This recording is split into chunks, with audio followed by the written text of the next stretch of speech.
We're in a late model JK with a Gen 5 LT 5.3 L83 engine and an 8-speed transmission.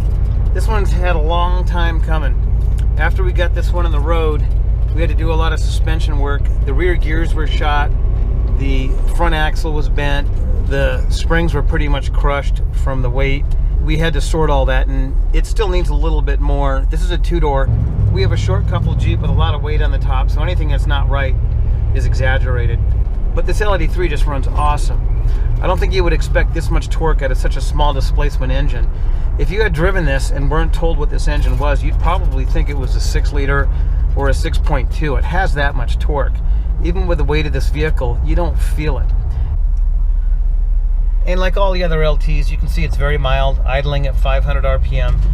And with this 8-speed transmission, you have such diverse gearing. Watch the tack. And you just effortlessly accelerate.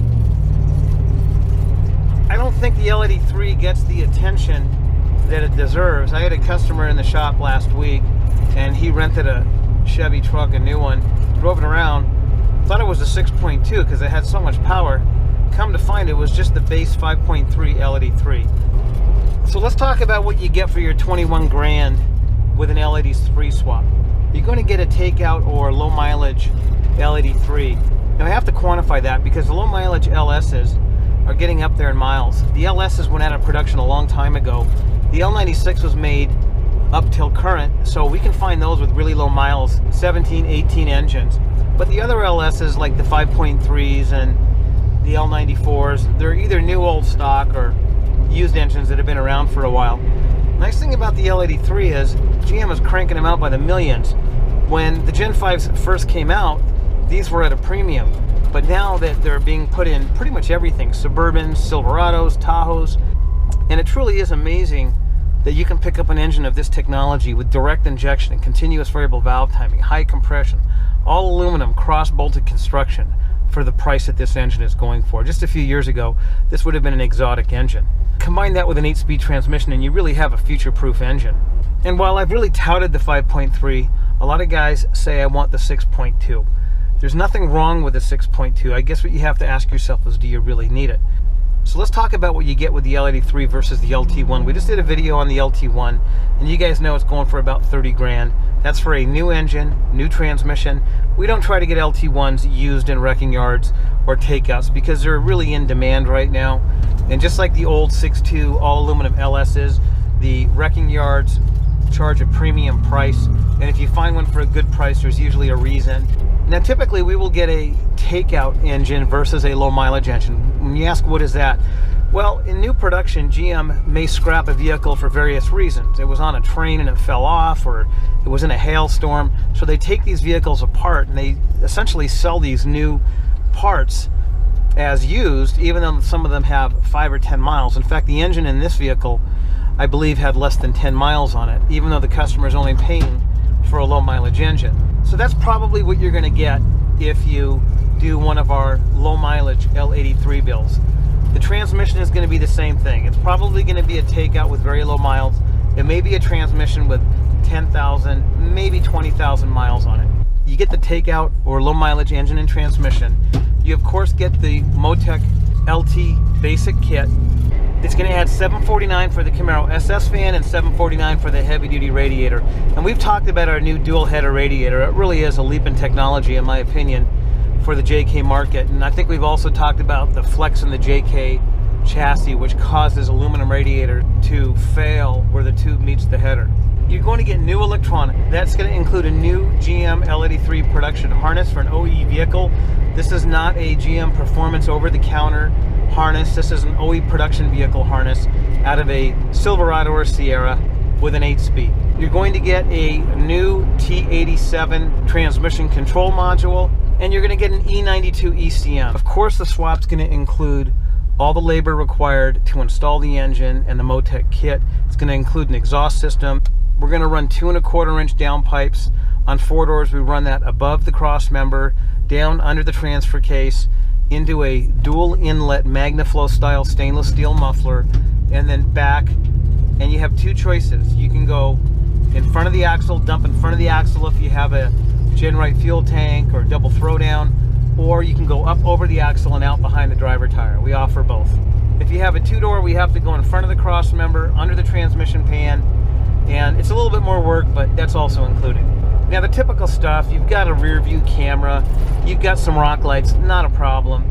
If you've got a ton of interferences, like rock cameras all the way around with lights and dual air compressors, dual S-Pod, dual batteries, and all that has to be cleaned up, then we have to go on a build-by-build basis at how much those interferences are going to cost.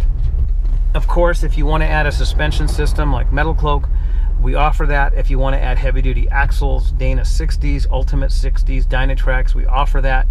Those are not included in the price. So the bottom line is the average guy is going to spend in the low 20s for an L83 low mileage build. You're getting the MoTech kit along with the labor to install the powertrain. Now if you compare that to some of the other options like superchargers and turbochargers, of course it's a much more expensive option, but also now you have a real V8 engine that sounds like a V8 engine, pulls like a V8 engine, and you have a state-of-the-art 8-speed transmission. It really is a fabulous combination. It's kind of hard for me to explain how easily and effortlessly and low stressed these LTs feel. This JK that I'm in right now is relatively heavy, and taking off from this light, it's like I'm driving a Camaro. There's just no stress to it. It just pulls it. So you're getting that level of performance. You're getting a direct injected engine. You're getting a high compression engine. That is, this engine's 11-to-1 compression ratio that will run on regular gas. It's a phenomenal combination. I personally think that the L83 5.3 should be considered the standard that other conversions are compared to. Because if you look at the old LSs, if you look at the LT 6.2s, if you look at the Hemis, you even look at the superchargers and turbochargers, it's not just about horsepower. What it is value for dollar, what you're getting for your money, and the drivability, and how much you're going to enjoy driving your JK. I could drive this JK across the country, running regular gas, getting decent economy. Yes, there's less costly power adders, there's more expensive power adders, but this combination really makes sense. If you've got a JK and soon to be JL that's got 37-inch tires, you might occasionally tow a trailer, you go up to high altitudes now and then, don't overlook the L83. The LT1s are awesome, but do you really need that amount of horsepower and to spend that extra amount of money and run the premium gas?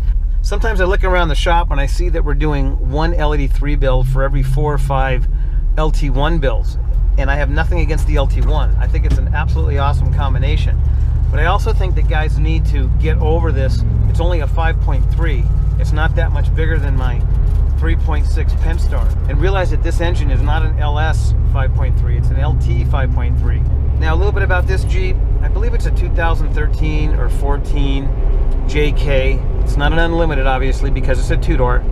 Got a lot of stuff on this Jeep, bunch of stuff in the back. I'm not really sure what it is. You can see that we've got roof racks and stuff hanging off all over. But the beauty of this conversion is this Jeep no longer feels like a dog. This Jeep actually is fun to drive.